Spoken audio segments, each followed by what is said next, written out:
Hi, welcome back to TRACKBACKER. This video will discuss the records I've listened to for the release week of 2020 week 2 from January 10th to January 16th. Let's go through the previews before moving on to the favorites.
조금 더 웃어주고서 조금 더 반겨줄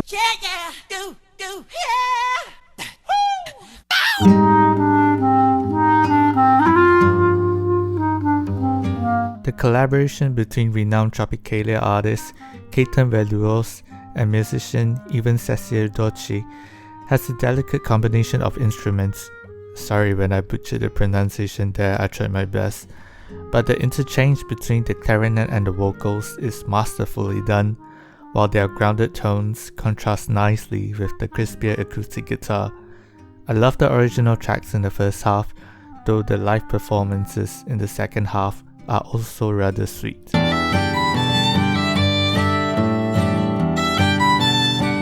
Hawktail's album titled Formations is probably my first and only exposure to Bluegrass so far.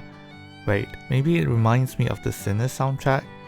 Or maybe it's the Boss Baby vibes again.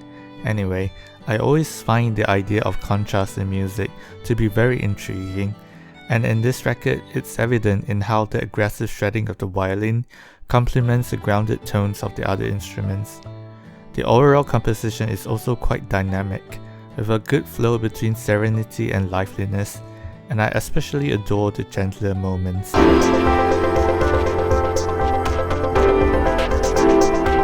For a long time I went to bed early, as the sophomore album by modern classical composer Still Life fits itself into the category as music that feels like the stars illuminating the night sky, especially with the twinkly piano notes sprinkled throughout. It seems to emphasize in conveying a narrative, with textures of static and noise, as well as some post-rock structures, to give a slight dramatic effect to its storytelling. Some interesting genre combinations here.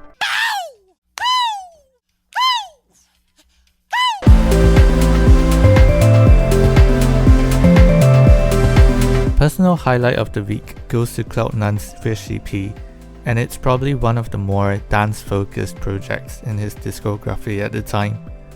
As a powerhouse among other giants in the Monster Cat Instinct scene due to the consistency in quality for his output, there's just something so irresistible in his characteristic sound, and the visual direction for his single cover arts invokes a rather befitting neon-futuristic aesthetic. This EP sees him deviate further from solely future garage production and ventures into house territories, with more optimism in the general tone and energy compared to past releases. He always knows how to write catchy hooks though. The titular track is an excellent example, with a strong melodic hook and utilization of repetition to its advantage. With the song described directly by himself as, quote, "one of the most personal and meaningful songs I've written," I love the tweeness as well as the effectiveness despite the simplicity. A very nice petite package of garage and house while you wait for your eggs to boil. I assume they take about 20 minutes. I might be too strict with my selection this time around. Well, as always, check out the description for links and details. That's it for now. Thanks for watching.